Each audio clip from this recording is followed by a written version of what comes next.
bizarre marks which have been questioned by others who have taken the test as well. बिल्कुल fair नहीं हुआ है। ये बताया जब जो रैंक हमारी 30,000 पे आनी चाहिए वो 30,000 पे चली गई है।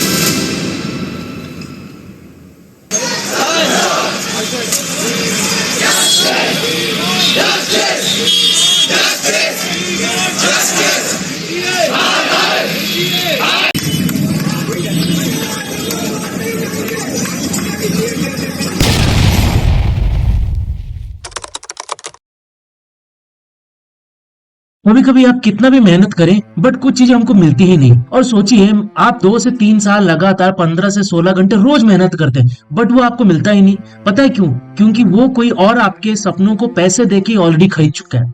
और यस, आज यही हो रहा है इंडिया में। ये रियलिटी है इंडिया के टॉप एग्जाम नीट के बारे में हम लोग वहां पे बात कर रहे हैं, जिसका पर्पस है हमारे इंडिया के बेस्ट फ्यूचर डॉक्टर्स को बनाने के लिए। वहां पे इतने सारे स्कैम के सिनेरियोज अभी आ रहे हैं। जो बात नेशनल सिक्योरिटी की होनी चाहिए वहां पे इतने सारे स्कैम चल कैसे रहे हैं? ये तो सबसे बड़ा शॉक वाली बात होनी चाहिए और सबसे बड़ा मेजर मुद्दा होना चाहिए अभी के टाइम। इंडिया में ना अभी 700 के आसपास मेडिकल कॉलेज है और पता है सीट्स टोटल कितनी मिलती है एग्जाम्स के बाद? सिर्फ 1,06,000 मेडिकल सीट्स वहां पे रहती है, जिसमें से 50,000 के आसपास सीट्स रहती है गवर्नमेंट कॉलेज की और 50,000 सीट्स रहती है मेडिकल कॉलेज की। सोचिए 27 लाख स्टूडेंट्स एग्जाम दे रहे हैं और कितने, सिर्फ 1 लाख स्टूडेंट्स को ही सीट वहां पे मिलने वाली, यानी एवरी 27 स्टूडेंट में से सिर्फ एक ही स्टूडेंट को वहां पे सीट मिलने वाला है। तो यदि आप एवरेज स्टूडेंट है तो ये सीट मिलना भूल ही जाइए। और मान लीजिए आप 2 से 3 साल मेहनत करके एग्जाम में बहुत जी जान लगा के प्रैक्टिस करते हैं और अच्छा मार्क्स ले भी आते हैं तो क्या ही फायदा? वहां पे कुछ ऐसे स्टूडेंट्स हैं, ऐसे पेरेंट्स हैं जो पैसे देके उसी रैंकिंग को वहां पे खरीद लेते हैं। और सोचिए इस सिनेरियो में स्टूडेंट का फ्रस्ट्रेशन क्या होता रहेगा। ऐसे ऑलरेडी किस्से न्यूज में आ रखे हैं जहां पे स्टूडेंट ने सुसाइड करने की कोशिश की आफ्टर 2024 के रिजल्ट के बाद। और ये एक बहुत सीरियस मुद्दा है because this is what our future is going to be. ये स्टूडेंट्स हमारे जाके इंडिया का फ्यूचर वहां पे संभालने वाले हैं और हम लोग इस तरीके से उनके साथ वहां पे बिहेव कर रहे हैं, इस तरीके से हम लोग इंडिया के फ्यूचर वहां पे हैंडल कर रहे हैं। नीट के एग्जाम में बहुत सारे वहां पे स्कैम हो रखे हैं। सबसे मेजर स्कैम तो ये था कि 4 जून जिस दिन इलेक्शन का रिजल्ट आया उसी दिन उन्होंने चुपके से मार्क्स के रिजल्ट्स को अनाउंस कर दिया। जो कि इंडिया का टॉप एग्जाम का रिजल्ट है उसको 4 जून को चुपके से अनाउंस वहां पे कर दिया। Plus on top of that जब मई के टाइम ऑलरेडी एग्जाम्स होने से पहले ही ऐसे काफी सारे न्यूज में आए थे जहां पे एग्जाम्स के पेपर लीक प्रूफ आए थे टेलीग्राम चैनल में, व्हाट्सएप में कि ऑलरेडी पेपर वहां पे खुलेआम बांटे जा रहे हैं, पैसे मांगे जा रहे हैं। और स्टिल एनटीए जो कि नेशनल टेस्ट एजेंसी है जो ये एग्जाम कराने का रिस्पॉन्सिबिलिटी ले रखी है, उन्होंने स्टिल ये कुछ भी नहीं किया, ना ही गवर्नमेंट में कुछ किया।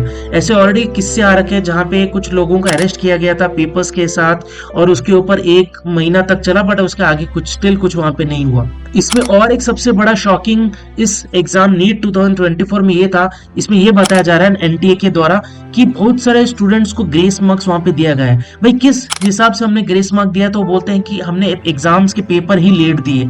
नाउ दिस इज, यदि इंडिया का टॉप मेडिकल एग्जाम है जो लाखों स्टूडेंट्स वहां पे अप्लाई कर रहे हैं, वहां पे आप लेट एक पेपर दे रहे हैं, उस पे ग्रेस मार्क्स दे रहे हैं। सोचिए जिसने मेहनत किया है उसका फिर क्या ही फायदा? ग्रेस मार्क देना या तो सबको दीजिए या तो किसी को मत दीजिए। फिर ग्रेस मार्क दे के हम कुछ स्टूडेंट्स का रैंकिंग को यदि बढ़ा देते हैं तो जो सोचिए जो मेहनत कर रहा है इतने घंटे दे के उसके ऊपर क्या बीतती रहेगी। 27 लाख स्टूडेंट जब एग्जाम देते हैं ना वहां पे 5 मार्क्स भी आपके रैंकिंग को या तो आर या पार करवाने में रेस्पॉन्सिबिलिटी वहां पे रहता है। And on top of that अभी जो रैंकिंग वहां पे आ रखी है उसमें से बहुत सारे स्टूडेंट्स हैं ऑलमोस्ट 60 के आसपास जिनके 720 मार्क्स आ रखे हैं। और उसमें सबसे बड़ा शॉकिंग ये भी है कि कुछ स्टूडेंट्स को 718 या 719 मार्क्स भी वहां पे मिले हैं जो कि मार्किंग के हिसाब से बिल्कुल भी वहां पे पॉसिबल नहीं था। बट अभी प्रॉब्लम ये है कि इतना बड़ा एग्जाम, इतने सारे स्टूडेंट्स एग्जाम दे रहे हैं, इंडिया का टॉप मेडिकल एग्जाम है, इतनी बड़ी ऑर्गेनाइजेशन उसको वहां पे हैंडल कर रही है और स्टिल ये पेपर लीक के केसेस, ऐसे स्कैम्स कैसे गवर्नमेंट अलाउ कर सकती है? बिकॉज गवर्नमेंट चाहे कुछ भी वहां पे करे पर स्टूडेंट्स के फ्यूचर के साथ कभी भी नहीं खेलना चाहिए। अभी का जो लेटेस्ट न्यूज है, Delhi high court as well as कुछ पॉलिटिकल पार्टीज ने इसको मुद्दा बना के खुद के लिए ऑलरेडी क्वेश्चंस करना स्टार्ट वहां पे कर दिया है।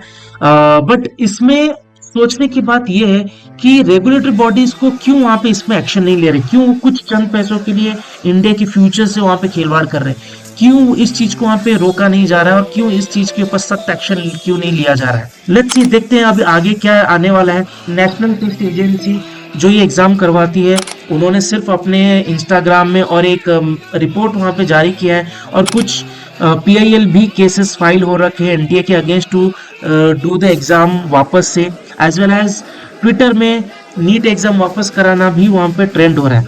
अभी देखते हैं कि कैसे इंडिया का फ्यूचर, कैसे नीट एंड गवर्नमेंट इस चीज को वहां पे हैंडल करती है और क्या वहां पे आगे होने वाला है। इस चीज के ऊपर हमको ध्यान से देना है, और हमारे जो स्टूडेंट्स हैं, हमारे इंडिया के जो फ्यूचर स्टूडेंट्स हैं, हमारे इंडिया के जो फ्यूचर डॉक्टर्स हैं, उनको हमें सपोर्ट वहां पे करना है।